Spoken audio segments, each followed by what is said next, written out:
Assalamualaikum warahmatullahi wabarakatuh. Kita ketemu lagi di channel Paradigma Baru. Kali ini kita akan kembali berbincang-bincang dengan tamu kita, Bang Yunadi. Assalamualaikum warahmatullahi wabarakatuh, Bang Yunadi. Waalaikumsalam warahmatullahi wabarakatuh, Mas Sigit. Kaifahal? Alhamdulillah baik, Bang Yunadi. Sehat ya? Gini Alhamdulillah. Bang Yunadi, Ya, kali ini kita ingin berbincang-bincang tentang pendiri atau muasis daripada gerakan Islam Jamaah ini, yaitu Bapak Haji Nur Hasan Al Ubaidah. Nah, oh, sepengetahuan Bang Yunadi ini, kira-kira seperti apa sih sosok dari eh, dari Bapak Haji Nur Hasan Al Ubaidah ini? oh ya, Pak Nur Hasan Al Ubaidah Lubis. Gitu. Jadi gini pemirsa, Islam Jamaah ini punya founding father atau pendiri seperti halnya NU punya siapa? Hasyim Asy'ari, Muhammadiyah punya Ahmad Dahlan. Nah, Islam Jamaah ini juga punya founding father juga, namanya Bapak Haji Nur Hasan Al Ubaidah Lubis, gitu ya. Sebenarnya beliau itu kelahiran ke 1908, wafatnya 1982. Jadi ketika beliau wafat, ketika beliau berdakwah, ketika beliau merintis jamaah ini, memang saya tidak terlibat secara fisik. Jadi saya dengar berupa legenda. Karena saya hidup di lingkungan Islam Jamaah, ngaji di situ, dari kecil di situ, mondok juga di situ. Saya mondok udah berapa pondok di Islam Jamaah, bermacam-macam pondok pesantren saya ikut.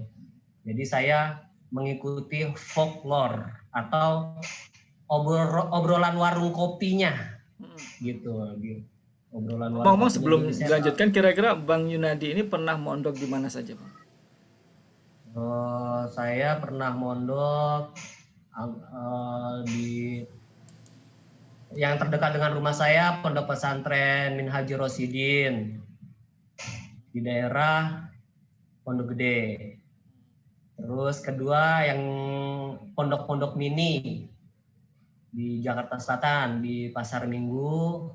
Terus di pondok pesantren Kerawang, di pondok pesantren Hadis Besar Purworejo, di pondok pesantren Hadis Besar di Jogja itu saya lupa tuh namanya. Mulungan? Mulyo Abadi Mulungan. Di situ. Nah, di situ kan saya di situ bergaul dengan mereka, di mana di dalam percakapan warung kopi kami itu betapa sosok Nur Hasan Al Ubaidah itu difigurkan sosok yang sangat alim luar biasa. Beliau katanya sampai hafal 49 hadis, sanat-sanatnya, matan-matannya. Tapi kalau misalnya 49 hadis. 49 hadis itu 49 hadis atau 49 kitab hadis sebenarnya, Bang Yunadi? Kalau yang saya dengar dari para penceramah, guru-guru itu kitab. Kalau 49 hadis belaka itu bukan sesuatu yang amazing. Karena anak-anak SDIT, anak saya SDIT juga menghafalkan arba'in. 40 hadis. Itu anak-anak SDIT mah biasa banget. Tapi ini 49 kitab. Walaupun kita nggak tahu kitab itu apa aja, yang mahfum di kalangan kita adalah 6 kitab besar: Bukhari, Muslim, Abu Daud, Tirmizi, Ibnu Majah, satu lagi apa ya? Nasai. Itu yang mahfum di kalangan kita. Yang ada pun sisanya 43 hadis itu nggak tahu tuh apa. Pokoknya dimitoskan demikian. Di PHP ya kalau gitu ya. Iya. Eh, kita sampai sekarang kalau masih gitu challenge ulama-ulama Islam jamaah, sok sebutkan kamu 49 hadis itu apa aja, nggak ada yang bisa jawab. Karena memang sebagian besar gitu di Islam jamaah ini informasi itu bersifat mitos, legenda yang dibicarakan mulut ke mulut, yang bisa dikatakan tidak bisa dipertanggungjawabkan secara arsip, secara dokumen, secara metodologi sejarah. Jadi semua memang berlaku ya dari obrolan-obrolan, jadi sifatnya memang legenda. Begitu juga Bapak Haji Nur Hasan itu legenda, selain ilmunya sundul langit lah, sehingga kita melihat Pak Nur Hasan itu begitu sosok yang wah sakti hebat seperti itu. Beliau juga digambarkan punya kesaktian-kesaktian mistis, seperti misalkan ada buah kelapa jatuh dari pohon kelapa, Pak Nur Hasan berdoa, buah kelapa itu bisa kembali lagi ke batangnya itu. Itu kita sangat percaya. Waktu itu sebelum adanya keterbukaan informasi, sebelum adanya kedewasaan berpikir, itu kita sangat percaya. Itu sosoknya adalah sangat sentral dalam kehidupan kami, karena kami merasa sebab karena beliaulah kita dapat hidayah. Itu digembor-gemborkan dalam percakapan-percakapan di lingkungan kita, seperti tanpa beliau ada di Indonesia, tanpa beliau pulang dari Mekah ke Indonesia, kita ini ada di alam kegelapan. Lawannya hidayah lah, kegelapan. Kita di alam kekafiran. Jadi begitu besarnya kultus Bapak Haji Nur Hasan Al-Ubaidah ini. Begitu kira-kira yang saya dengar. Ini menarik nih, sangat menarik ya, karena mungkin zaman itu memang masih orang banyak percaya pada hal yang seperti itu. Tapi mungkin kita mundur sedikit ke belakang, kira-kira sebenarnya latar belakang pendidikan agama Bapak Haji Nur Hasan Al-Ubaidah ini sebenarnya bagaimana, Bang Junadi? Saya akan jawab sejauh literatur yang saya baca ya Mas ya, dan dari info-info guru-guru pesantren saya. Jadi kalau di kitab mereka, mereka punya kitab namanya Kitab Cai, Cinta Alam Indonesia. Terkadang di dalam kitab itu juga diceritakan sejarah Bapak Haji Nur Hasan Al-Ubaidah. Jadi waktu kecilnya diceritakan beliau itu ya jago silat, jago bela diri. Pada mungkin tahun 1920 diceritakan Bapak Haji Nur Hasan, sorry saya terlalu cepat. Sebelumnya Pak Nur Hasan itu memang pernah mondok-mondok di pesantren-pesantren tradisional yang memang sudah lazim di daerah Jawa Timur. Beliau juga pernah mondok juga di Madura. Oleh ada suatu kiai namanya Al-Ubaidah, mungkin nama Al-Ubaidah itulah yang sekarang dilekatkan dengan nama Nur Hasan Al-Ubaidah. Nama gurunya waktu di Madura begitu ya? Madura begitu. Ya tahun-tahun itu mungkin tahun-tahun sebelum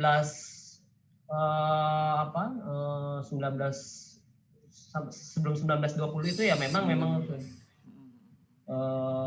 itu ya mungkin waktu itu di tanah Jawa memang sudah banyak pesantren tradisional yang ya mungkin dipelopori oleh NU dan Muhammadiyah begitu ya. Beliau ya seorang tolib yang lazim lah biasa gitu. Sampai suatu saat beliau mendapatkan kesempatan untuk pergi ke tanah suci Mekah. Itu mungkin tahun 1930 Mas. 1930. Nah, beliau itu juga diceritakan dalam kitab sejarahnya Islam Jamaah, berguru kepada Syekh Umar Hamdan, gitu kan, itu nama besar dulu di Masjidil Haram. Berarti sebenarnya ini ya, artinya guru-gurunya sebenarnya guru-guru yang muktabar, orang yang terkenal termasyhur gitu ya, Iya, ilmuannya iya, gitu ya. Beliau itu iya. ketika belajar di Mekah mungkin ya. Itu kira-kira mungkin tahun-tahun berapa itu dia mulai belajar menuntut ilmu ke Mekah itu? Tahun 1930. 1930. Karena ya dalam sejarah-sejarah di literatur mereka, Pak Nur Hasan itu bertolibul ilmunya ke Mekah itu selama 10 tahun. Tahun 1941 Pak Nur Hasan pulang ke Indonesia karena terjadi Perang Dunia Kedua, pecah kan di daerah Mesir itu kan udah Jenderal Rommel tuh perang di Mesir, mungkin sebentar lagi masuk Saudi gitu kan, mungkin takut atau apa, akhirnya seluruh warga negara Indonesia diharuskan pulang termasuk Pak Nur Hasan gitu. Jadi track record keilmuannya itu pesantren tradisional biasa, lalu ada tonggak tahun 1930 ke Tanah Suci Mekah, berguru ke sebuah ma'had atau pesantren yang namanya Darul Hadis, di bawah ya, di bawah apa ya, bimbingan saya Umar Hamdan. Kalau saya Umar Hamdan itu punya nama besar ya, sampai di dunia Islam waktu itu, di dunia Masjidil Haram waktu itu. Sama mungkin sekarang dengan Masai Kibar di Saudi Arabia yang sekarang yang muktabar itu Syekh Fauzan begitu, Syekh Al Albani mungkin ya begitu, yang nama itu nama besar. Jadi sebenarnya bukan suatu rahasia, maksudnya itu bisa di track gitu ke sana ke Darul Haram, apa betul Pak Nur Hasan itu mencari ilmu di sana gitu. Walaupun di kelanjutannya itu akhirnya banyak orang yang menginvestigasi klaim-klaim atau cerita-cerita kultus dari Pak Nur Hasan. Misalkan Pak Nur Hasan mencari ilmu 10 tahun di sana. Kita bisa cek langsung ke Darul Hadis di sana. Apa betul Sayyid Umar Hamdan punya murid bernama Nur Hasan Al-Ubaidah? Ternyata kalau kita cek nama Pak Nur Hasan itu tidak ada. Kan kita harus memecahkan masalah ini secara scientific method, bisa dibuktikan. Kita nggak mau lagi dengan kultus-kultus bawang merah bawang putih, dongeng-dongeng seperti itu. Semuanya harus diverifikasi secara saintifik. Ada catatan-catatannya, ada data-datanya. Kalau kita menggunakan pendekatan itu, maka klaim-klaim Pak Nur Hasan menjadi nihil. Sebab apa? Kita nggak menemukan jejak sejarah itu di Darul Hadis, di Masai-Masai lainnya kita nggak menemukan nama Pak Nur Hasan. Bisa jadi Pak Nur Hasan memang pergi ke sana, cuma menjadi tolib yang sifatnya mustami. Kan banyak tuh Mas, saya waktu di Masjidil Haram tuh ya, di Masjidil Haram itu banyak halakoh-halakoh. Walaupun kita bukan murid ofisial atau resmi, kita boleh duduk di situ dengerin. Tapi kita bukan murid resmi yang terdaftar. Bisa jadi kita Pak Nur Hasan mungkin seperti itu, berguru mustamid unofficial sifatnya mungkin. Jadi sehingga namanya tidak tercatat begitu. Nah, jadi begitu yang saya simpulkan dari track record keilmuan Pak Haji Nur Hasan Al Ubaidah. Ini menarik sekali ya. Kalau kemudian betul bahwa beliau itu belajar di sana katakanlah selama 10 tahun ya. Kemudian banyak bergaul dengan para ulama di sana gitu ya. Kalaupun ketika pulang sekarang ketika saat itu pulang ke Indonesia kemudian mungkin ijazahnya itu tidak tertemukan, tidak bisa kita lihat secara fisiknya.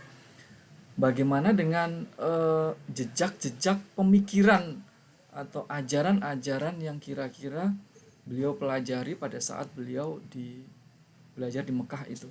Apakah jejak-jejak pemikiran ulama atau para masyayikh di Arab Saudi saat itu beliau ajarkan di dalam katakanlah gerakan Islam Jamaah yang beliau rintis ini, Bang Yunadi?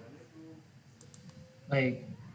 Jadi memang kan Pak Nur Hasan kan punya beberapa ideologi. Salah satunya menganggap keamiran itu adalah sentral atau rukun keislaman seseorang. Jadi konsep utama beliau Pak Nur Hasan adalah berbaiat. Berbaiat itu merupakan usuluddin Pak Nur Hasan. Tanpa berbaiat kepada seorang amir, maka Islamnya itu kan tidak sah seseorang. Artinya seseorang itu harus berbaiat dulu. Kita harus trace nih, Pak Nur Hasan dapat ide ini dari mana? Langkah yang paling logis adalah kita trace ke Masjidil Haram. Kita kejar murid-muridnya yang diklaim itu adalah gurunya Pak Nur Hasan. Tapi nyatanya itu yang kita terima dari berusaha menyelidiki, itu Guru Pak Nur Hasan tidak mengajarkan hal itu. Bahkan guru Pak Nur Hasan justru mendeny, mengatakan hadza dajjal. Jadi itu bukan ajaran yang diajarkan di Mekah Madinah pada tahun 1940. Siapa itu yang mengatakan Pak Nur Hasan hadza dajjal itu? Itu Syekh Al-Jazairi. Syekh Al-Jazairi juga pada masanya kibarul ulama di sana. Itu kan itu diverifikasi oleh Bapak Bambang Irawan. Bambang Irawan itu adalah ajudan pribadinya Pak Nur Hasan. Ada satu titik ketika Pak Bambang Irawan ke Mekah, dia ingin memverifikasi ajaran guru yang begitu dijunjungnya, yaitu Pak Nur Hasan. Bertanyalah beliau ke para masyayikh yang ada di Masjidil Haram. Diceritakan semua ajaran-ajaran Pak Nur Hasan. Masyayikh ini menjawab, saya pernah dengar ajaran ini ada di Indonesia. Begitu. Ternyata kayaknya yang kamu ucapkan ke saya itulah ajaran yang saya dengar. Hadza dajjal. Seperti itu. Jadi kalau saya pribadi itu tidak punya kesimpulan bahwa ini adalah ajaran yang didapatkan di Masjidil Haram. Bahkan sekarang di Masjidil Haram punya Universitas Madinah bahkan punya karya tesis salah satu mahasiswanya yang bernama Ustadz Abdullah Roy ketika meraih gelar doktoral. Yang tesisnya itu adalah membantah ajaran Islam Jamaah. Gitu. Yang saya tahu ajaran imamahnya Pak Nur Hasan Al-Ubaidah ini adalah dari Bapak Wali Al-Fatah. Malah justru dari Wali Al-Fatah ya. Ketika Pak Nur Hasan dari Wali Al-Fatah mengenai konsep imamahnya. Pak Nur Hasan dari tahun 1941 kan diberitakan pulang. Kalau dari literatur yang saya baca, dari tahun 1941 sampai tahun 1950 itu Pak Nur Hasan guru ngaji biasa. Baru ketika tahun 1953 di Jakarta ada seorang ulama juga namanya Wali Al-Fatah. Beliau menyelenggarakan sebuah jamaah yang bernama Jamaah Muslimin atau Jamaah Hizbullah. Pak Wali Al-Fatah mendengar di Jawa Timur ada ulama yang waktu itu Pak Nur Hasan rupanya udah terkenal nih. Tahun 1953 sehingga namanya didengar oleh Pak Wali Al-Fatah. Wah, ada ulama besar di Jawa Timur sana yang bisa aku sinergikan dengan cita-citaku membangun sebuah kekhilafahan, miniatur kekhilafahan. Pak Nur Hasan kemudian bertemulah ke Jakarta dengan Pak Wali Al-Fatah. Di situ terjadi diskusi. Pak Wali Al-Fatah punya misi dan visi untuk menyelenggarakan sebuah kekhalifahan. Jadi Pak Wali Al-Fatah itu dari sisi politiknya, Pak Nur Hasan itu dari sisi agamanya lah. Jadi ini semacam dua serangkai. Pak Nur Hasan dan Pak Wali Al-Fatah. Sebelum berkenalan dengan Pak Wali Al-Fatah, Pak Nur Hasan tuh bisa dikatakan nggak punya konsep itu, nggak punya konsep imamah wal jamaah. Iya. Iya, saya pernah datang ke seorang yang pernah ngaji di Jamaah Wali Al-Fatah, membawa buku-bukunya. Itu buku-buku jamaah muslimin itu sama plek dengan konsep-konsep Islam jamaah. Ini bisa dipertanggungjawabkan secara ilmiah. Jadi kita nggak menuduh nihil kosong belaka, tapi kita ada bukti bahwa ini ada korelasinya dengan Pak Wali Al-Fatah. Begitu. Justru jadi saya simpulkan lagi, ajaran Pak Nur Hasan mengenai takfirinya tidak didapatkan dari ajaran-ajaran gurunya yang di Mekah Madinah, tetapi itu bersinggungan dengan ajarannya Pak Wali Al-Fatah. Namun yang saya dengar lagi, Pak Wali Al-Fatah itu hanya punya konsep kekhalifahan, tapi nggak sampai juga dia punya pemikiran di luar baiat. Pak Wali Al-Fatah itu menunjuk hidung, setiap orang tuh jadi kafir.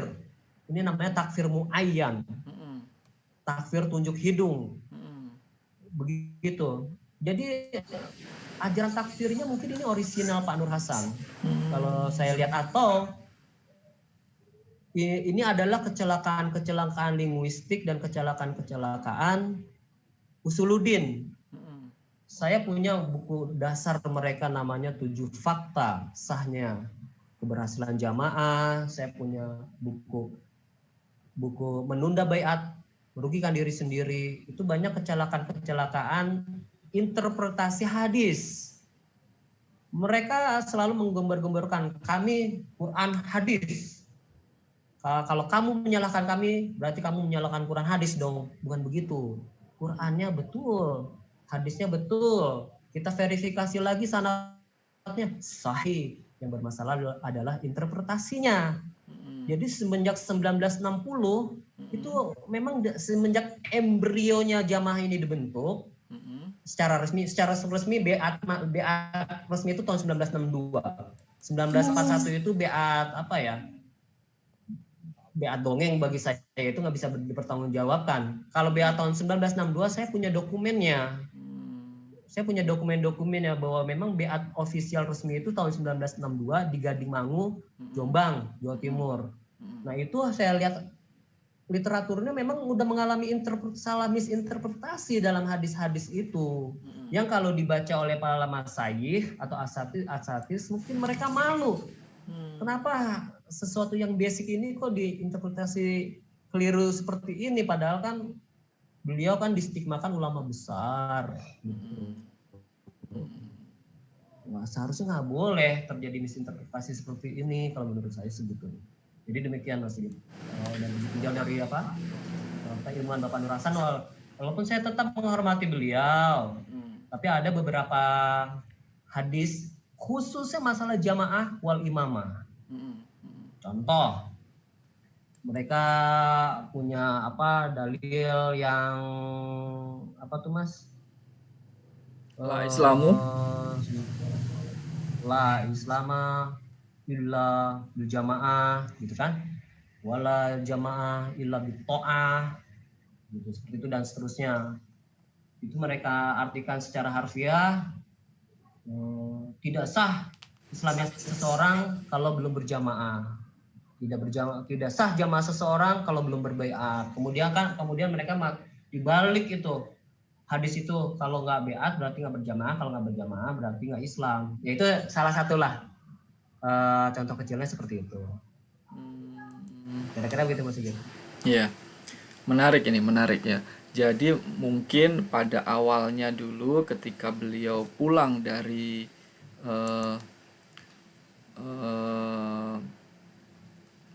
dari Mekah Madinah itu mungkin secara pemikiran itu masih bagus, masih benar gitu. Tapi kemudian pada saat beliau bergaul atau berinteraksi dengan Wali Al-Fatah, kemungkinan ada semacam pengaruh yang tidak baik sehingga mempengaruhi ajaran-ajaran yang kemudian disebarkan kepada pengikut-pengikutnya. Kira-kira seperti itu ya. Iya. Kalau Yang menurut saya sih begitu, saya pribadi ya. Mohon maaf yang kalau ada terjadi kekeliruan. dengan Pak Nur Hasan ini. Tapi kemudian kalau kita lihat di praktek beragama selama ini, kira-kira ada nggak, Bang, eh, jejak-jejak eh, tradisi atau jejak-jejak pemikiran, jejak-jejak praktis dari apa yang beliau pelajari sebelumnya itu dalam praktek keagamaan Islam Jamaah saat ini, di luar mungkin eh, doktrin-doktrin, Putus-putus Mas, sorry. di luar doktrin-doktrin yang seperti itu. Putus-putus. Sorry. Nah, Eh, Gimana, masih bisa didengar? Udah dengar belum? ya, coba diulang lagi Mas, tadi kayaknya unstable itunya Baik. network saya. Baik, jadi setelah beliau pulang itu, kemudian dia mengajarkan ajaran-ajarannya yang menjadi banyak pengikutnya, itu kira-kira ada nggak dari jejak-jejak pemikiran, jejak-jejak tradisi dari yang beliau pelajari sebelumnya itu yang masih abadi sampai sekarang, masih diajarkan kepada pengikut-pengikutnya sekarang ini, ada nggak kira-kira, Bang Yunadi? Kalau secara ubudiyah begini, kalau Pak Nur Hasan itu kan datang di kala Saudi Arabia itu baru menyelesaikan revolusinya kan, dari zamannya Ottoman, terus diambil alih oleh kerajaan keluarga Al Saud, dengan juga bersinergi dengan Syekh Abdul Wahab. Abdul Wahab ini bisa dikatakan dia melakukan revolusi ajaran. Dia punya satu konsep yang dia pikir begini, apa yang banyak orang Islam lakukan ibadah itu masih tercampur bid'ah, syirik, khurafat. Ini sebenarnya bukan sesuatu yang asing, karena pemikiran ini juga diserap oleh mungkin Ahmad Dahlan, mungkin oleh Al-Irsyad, seperti itu. Kita mendengarnya dengan istilah Wahabisme. Gitu. Yang Wahabisme itu mungkin Atau pemurnian beda. Islam gitu ya? Ya, Purifikasi Islam. ya? Iya. Jadi secara ubudiyah mereka dekat dengan Muhammadiyah atau Al-Irsyad, yang berbeda dengan Islam Indonesia yang mayoritas mungkin masih Ahlus Sunnah wal Jamaah, Nahdlatul Ulama. Itu kan beda. Nah, kalau Islam Jamaah ini kalau kita track dari cara mereka berubudiyahnya atau ibadahnya, maka ini ada kesamaan dengan pemikiran salafisme gitu dari sisi ubudiyahnya ya. Dimana ya kesimpulan ini ada juga di dalam buku After New Paradigma LDI. Di situ juga diterangkan oleh tiga kandidat doktor di University Malaysia. Memang ada benang merahnya secara ubudiyah antara Islam Jamaah dan Wahabisme. Begitu.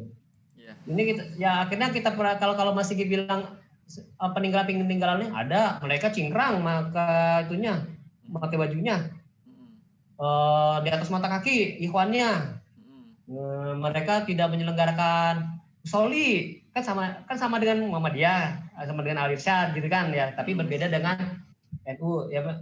Jadi saya lihat ada salafisme juga dari sisi ubudiyahnya, walaupun dari usuluddinnya ini bukan salafisme. Salafisme nggak mengajarkan bahwa Islam itu harus berbaiat. Itu nggak saya temukan dalam literatur salafisme. Tapi kalau kita bicara ubudiyah, mereka nggak ada masalah. Saya juga nggak mempermasalahkan ubudiyahnya. Gitu. Yang masyarakat permasalahkan sebenarnya akidahnya, Mas, usuluddinnya. Gitu. Oke. Jadi ada jejak-jejak gerakan pemurnian Islam itu yang sebenarnya beliau bawa dan beliau sebarkan kepada umat Islam di Indonesia ya. Yang kemudian mungkin ada setelah pertemuan dengan tadi Wali Al-Fatah tadi, kemudian ada pergeseran atau percampuran yang membuat gerakan dakwah yang dibawa oleh Pak Haji Nur Hasan Al-Ubaidah ini menjadi seperti yang sekarang ini. Nah, kemudian setelah itu, setelah apa yang terjadi, mendapatkan pengaruh dari katakanlah Wali Al-Fatah itu,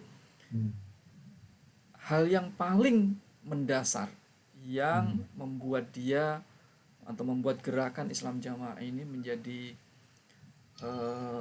melenceng itu di poin apa yang paling utama gitu, Bang Yunadi? Kalau sistem keamirannya, konsep jamaahnya itu sama dengan Wali Al-Fatah, tapi poin yang terpentingnya masalah tafsiri, masalah baiat itu menjadi usuluddin mereka. Baiat pada imam baru sahnya seseorang itu baru sah dengan berbaiat, walaupun orang itu sudah melaksanakan 5 rukun Islam, 6 rukun iman, tapi kalau belum baiat ya nggak sah Islam kamu gitu. Jadi di situ perbedaan yang krusial ya. Mungkin kalau cuma imamah doang, kehalifan kan di Indonesia ada banyak mas sebenarnya praktek baiat, gitu kan. Pemerintah sama MUI mungkin nggak terlalu, it doesn't really matter. Selama kamu nggak ngajarin di luar jamaah kamu kafir. Nggak ngajarin kalau Islam itu harus baiat dulu sama imamku. Nah itu baru problem sama MUI. Kalau masalah jamaahnya sih, imamahnya mungkin MUI masih bisa tolerir lah. Gitu. Jadi masalah tafsirinya, usuluddinnya, baiat, jamaah, wal imamah di 3 ini problemnya. Baik. Kemudian ketika baiat, jamaah, imamah, taat itu menjadi pembedanya, menjadi hal yang utama, menjadi aslun fauqa usuluddin tadi, itu kira-kira saat itu pada awal-awal Pak Nur Hasan membawa ajarannya atau menyebarkan ajaran itu, bagaimana reaksi masyarakat pada saat itu, Bang Yunadi? Kontroversi jelas, karena Pak Nur Hasan itu konfrontatif orangnya. Konfrontatif, beda dengan Islam Jamaah yang kekinian yang lebih moderat dalam bermuamalah, malah cenderung anak manis. Kalau Islam Jamaah sekarang kan layaknya ya malaikat tak bersayap lah seperti itu. Tapi kalau dulu memang konfrontatif gerakan ini yang menyebabkan gerakan ini dibekukan oleh Kejaksaan Agung Republik Indonesia, dibekukan oleh penguasa-penguasa lokal seperti Pangdam Brawijaya Jawa Timur. Kira-kira kapan itu ada reaksi yang dari pemerintah yang formal seperti itu? Kira-kira kapan itu, Mas Yunadi? Gini ya, tahun 1962 kan saya bilang tadi ada baiat officially tahun 1962 sebenarnya mas, baru terbentuk jamaah. Secara sejarah saya melihat itu, secara sejarah ya, bukan secara legenda. Kalau secara legenda mungkin mereka bisa klaim tahun 1941, tapi saya nggak mau main legenda, saya mau main sains, saya mau main sejarah, saya mau pakai metodologi sejarah. Jadi saya mengambil tonggak jamaah ini diberi resmi itu tahun 1962. Dan 1962, kemudian Pak Nur Hasan ini memproklamirkan kerajaannya, juga mengajak-ngajak masyarakat, ayo join dengan jamaahku. Kalau kamu nggak join dengan jamaahku, kamu kafir. Begitu, zaman dulu begitu. Ngomongnya nggak tendeng aling-aling, ngomongnya begitu. Ya jelas. Belak-belakan begitu ya pokoknya.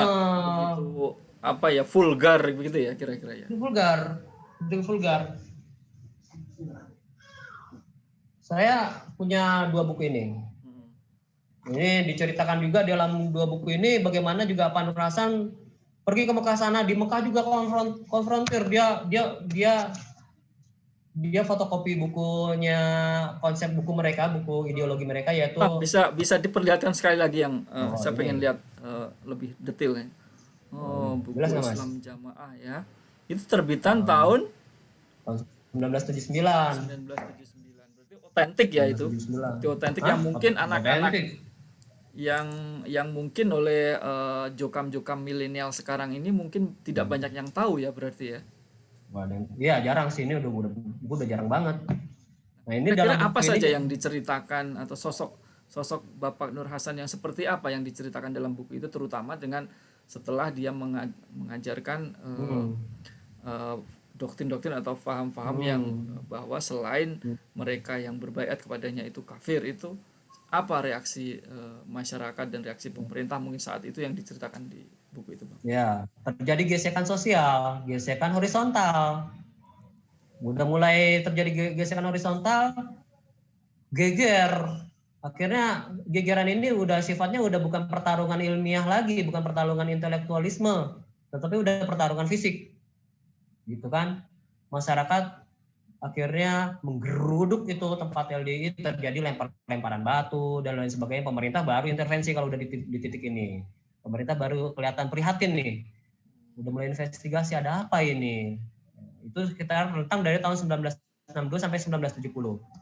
Tahun 1971 pemerintah mungkin udah di titik kulminasi, ya gerakan ini bermasalah. Akhirnya tahun 1941 Kejaksaan Republik Indonesia memutuskan bahwa gerakan ini terlarang. Apapun namanya nanti di kedepannya dia gonta-ganti nama, tetap terlarang di wilayah negara Republik, apapun namanya. Karena mungkin kejaksaan itu udah punya feeling nih, ini organisasi bakalan gonta-ganti nama, tapi substansinya tetap sama, permennya tetap sama, bungkusnya doang gonta-ganti. Pemerintah kayaknya udah punya feeling itu, makanya udah di border sama keputusan Kejaksaan Agung dengan klausul seperti itu. Apapun namanya nanti, gerakan ini tetap terlarang di negara Republik Indonesia. Karena memang kalau mungkin mereka sekarang sudah berkompromi dengan pemerintah. Oke pemerintah, saya nggak akan ngapir-ngapirin orang secara terbuka gitu ya. Tapi mereka dalam hati mereka menyimpan satu ideologi yang bermasalah. Ini saya sebut bahaya laten, karena masih di tataran tersembunyi. Ini bisa termanifestasikan nanti suatu saat kalau memang situasi kondusif. Di situ bahaya. Makanya pemerintah nge-border dengan Surat Kejaksaan Agung Republik Indonesia itu. Baik, Gitu. baik, terima kasih. Ini sangat sangat semakin menarik ya ini. Kemudian ketika gerakan Bapak Haji Nur Hasan Al Ubaidah ini, atau yang lebih sering kita kenal dengan gerakan Islam Jamaah ini, mendapatkan tantangan yang seperti itu, mendapatkan reaksi lah gitu dari masyarakat, dari pemerintah, itu mereka mengubah strategi nggak, atau bagaimana mereka tetap eksis sehingga katakanlah bisa tetap eksis sampai sekarang. Bagaimana strategi mereka untuk tetap survive dengan berbagai macam rintangan dan ya dalam reaksi dari pemerintah dan masyarakat khususnya.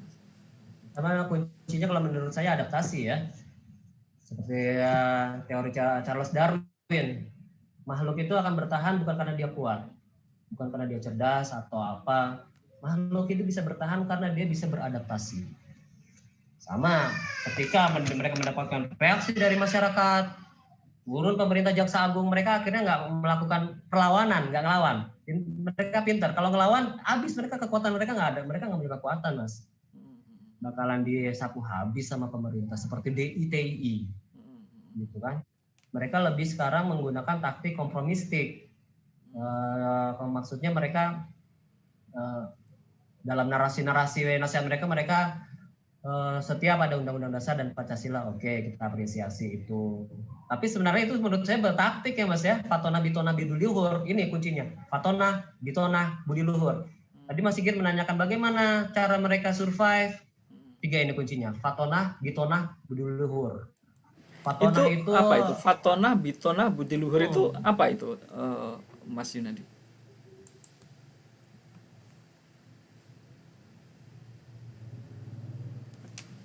fat secara cerdas,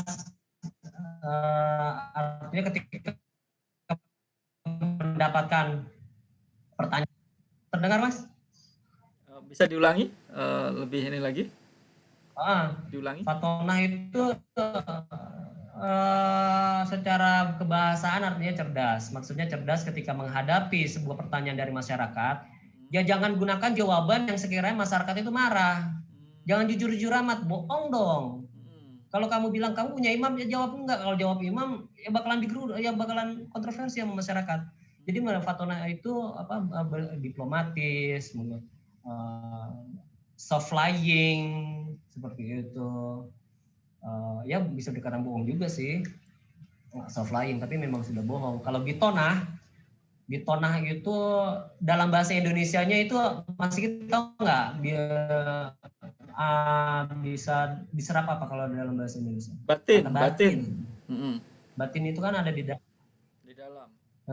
Sifatnya batin, tersembunyi, sesuatu yang sifatnya clandestine, sesuatu yang sifatnya laten.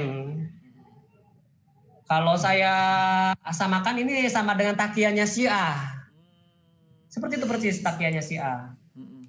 Jadi gerakan tutup mulut, GTM. Semua doktrin-doktrin utama mereka nggak boleh dibicarakan di depan umum. Itu caranya survive. Ya bicarakan, ya jawab aja yang diterima oleh masyarakat. Tapi itu nggak menggambarkan batin mereka yang sebenarnya. Mereka berkomunikasi seperti itu bagaimana dong kalau gitu? Apakah semacam pakai kode-kode begitu atau bagaimana itu?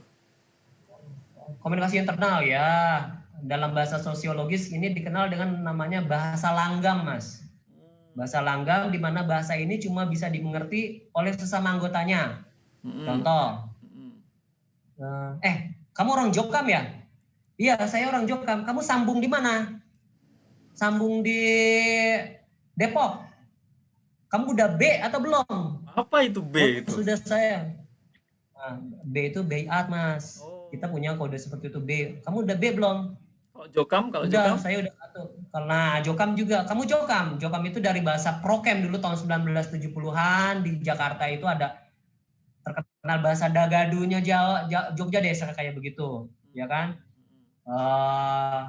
Bapak, bokap, ibu, nyokap, sepatu, sepokat, jamaah, jokam.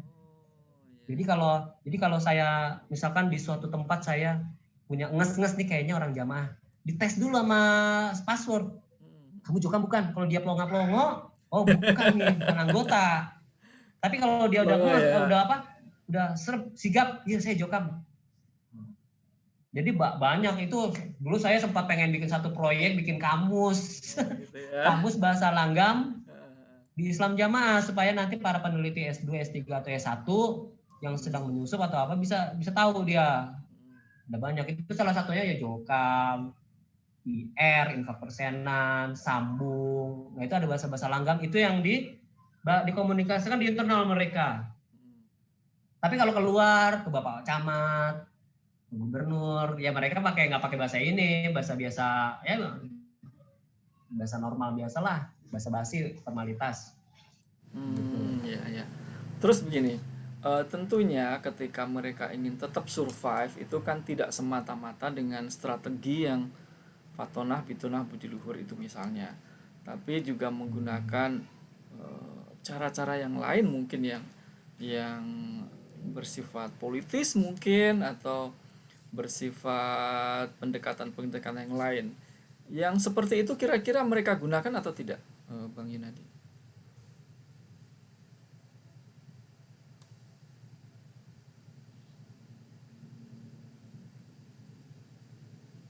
Halo? Dengar nggak, Bang? Iya, jadi begini, memang tadi sempat terputus-putus, tapi saya kayaknya ngerti deh. Ya, pertama mereka bersifat pragmatis ya, kayak pedagang, nggak terlalu idealis, pragmatis. Pokoknya siapa yang berkuasa di situ aku bakal berlindung di situ. Kan kita tahu Orde Baru siapa ya, partai terbesarnya Golkar. Akhirnya terjadi transaksi politik nih sama orang-orang Golkar. Weh, Islam Jamaah, kamu nggak saya usik selama kamu nggak rese sama negara. Saya bisa melindungi kamu. Tapi sebagian suara kamu ke coblos saya ya. Terus dia bilang, oh iya, tapi kamu lindungi saya nih, jadi patron pelindung kalau saya diresein sama orang. Ya terjadi transaksional seperti itu. Ya sampai sekarang transaksi politik, pokoknya sekarang misalkan presiden siapa ya mereka mendekat ke presiden untuk ya untuk nyari perlindungan, untuk apa ya? Ya syukur-syukur mereka punya menteri di kabinet, bisa jadi seperti itu. Tapi ini ya strategi biasa ya apa? It's Semua juga common menggunakan ya. strategi seperti itu ya. It's common kalau menurut saya sih ya. Gitu. Tapi perlu saya sampaikan nih kayaknya, mereka tuh suka besar kepala. Maksudnya besar kepala apa? Golkar menang gara-gara kami pilih Golkar. Oh, karena kami lah Golkar menang. Itu kebanggaan semua itu menjangkit nih di jamaah ini untuk nyombong juga ke masyarakat lainnya. Padahal tanpa suara mereka ya Golkar tetap menang kalau menurut saya. Enggak ada, suara mereka nggak signifikan. Di Jakarta aja, di Jakarta waktu pemilihan gubernur mereka sempat mengajukan ketua DPP titik-titik untuk jadi gubernur, itu nggak sampai electoral threshold ya masih namanya ya, suara ambang batas itu nggak masuk. Itu mempresentasikan jumlah mereka secara politik juga nggak banyak sih, mereka cuma apa namanya ya, bluffing namanya, bluffing. Berarti sebenarnya kira-kira total saat ini katakanlah tahun 2021 maaf, 2021. itu kira-kira total berapa sih jumlah pengikut dari Islam Jamaah ini, dan kira-kira kalau hitung-hitungan politiknya berapa kira-kira yang punya hak pilih sih, sehingga mereka itu seakan-akan besar diri, dan mungkin juga karena bagusnya marketing mereka sehingga seakan-akan para penguasa atau partai ini juga tertarik gitu untuk bekerja sama, sehingga eksistensi mereka itu tetap terjaga. Itu sebenarnya bagaimana sih gambarannya hal ini? Ya, saya punya buku ensiklopedia Islam karya Van Hove. Di situ ada satu lema judulnya Islam Jamaah atau organisasi titik-titik ya. Di situ diceritakan jumlah anggota mereka 30 juta orang menurut catatan Pak. Iya, 30 juta orang. Kalau kita lihat di Wikipedia, turun lagi angkanya jadi 15 juta orang. 15 juta. Tapi itu semua delusi, Mas. Itu hayali. Dan kita bisa angka yang paling mendekati kira-kira berapa itu? Dulu tahun 1998 Pak Bambang Irawan pernah ada wawancara, itu VCD-nya sempat booming tuh mengenai hari ini viral gitu ya. Itu kalau Pak Bambang Irawan memprediksi 500 sampai 750 ribu orang, Pak Bambang Irawan. Tapi kita punya data, Mas. Mereka nggak pernah nyensus, nggak ada sensus penduduk. Tapi mereka mencatatkan, ketika Idul Fitri ada masalah, ada kegiatan apa? Zakat fitrah. Zakat fitrah itu kan per kepala. Betul. Dari bocah yang paling kecil kan harus zakat fitrah. Akhirnya dari situ mereka menarik data dari bawah ke atas, bottom up, dari sel yang paling kecil yaitu kelompok sampai sel yang paling besar yaitu daerah, semua nanti di-store ke satu titik yaitu namanya pusat. Nah, di situ kita bisa cari, datanya cuma 2 juta orang. Gitu, dari data zakat fitrah. Di tahun? Jadi kalau mungkin ini 2015, mungkin 15 tahun yang lalu mungkin ya. Ya, atau 2015 sampai 2017 lah. Ya mungkin sekarang 2021 saya akan rasa lonjakannya nggak begitu drastis. Jadi saya capture-nya 2 juta. Maksimal lah ya, kira-kira 2 juta ya.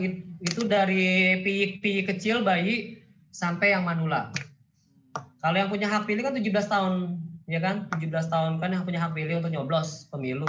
Paling seperempatnya. Kalau menurut saya paling cuma 300 ribu yang punya hak pilih. Kalau dalam momen pesta demokrasi nasional, pemilihan presiden, ya angka segitu nggak signifikan.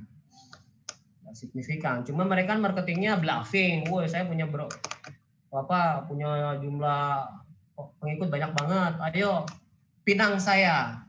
Gitu kan? Ya. Ya, tapi pada hakikatnya sih nggak banyak, nggak banyak.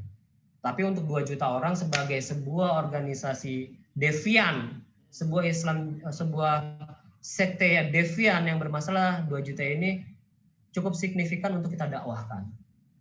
Beda kalau seperti Bahaisme yang di Indonesia. Kalau Bahaisme di Indonesia paling cuma 500 nanti deh, itu gampang.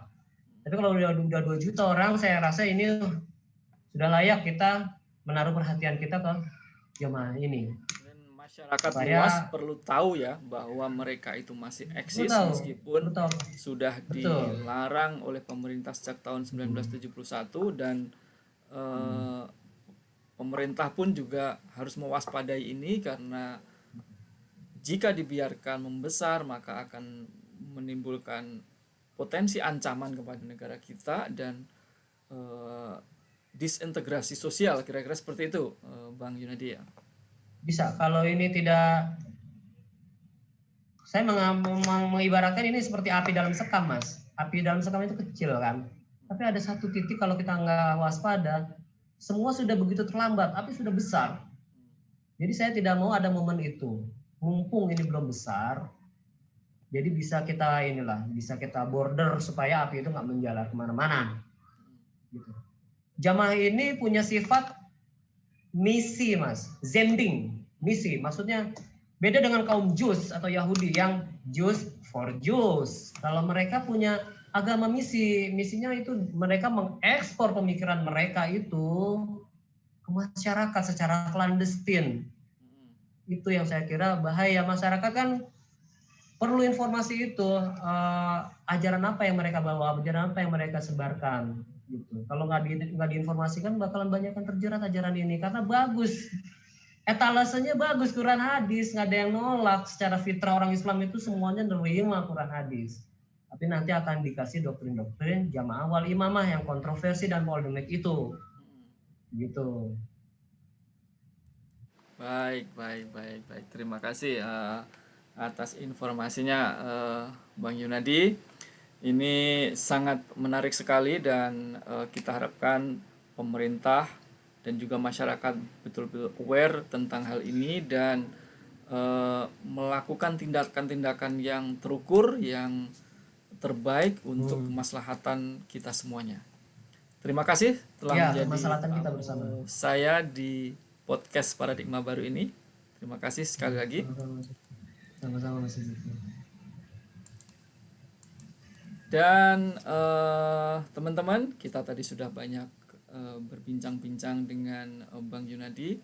Semoga diskusi kita bermanfaat bagi kita semuanya, dan tetap join, subscribe, dan like and share channel Paradigma Baru.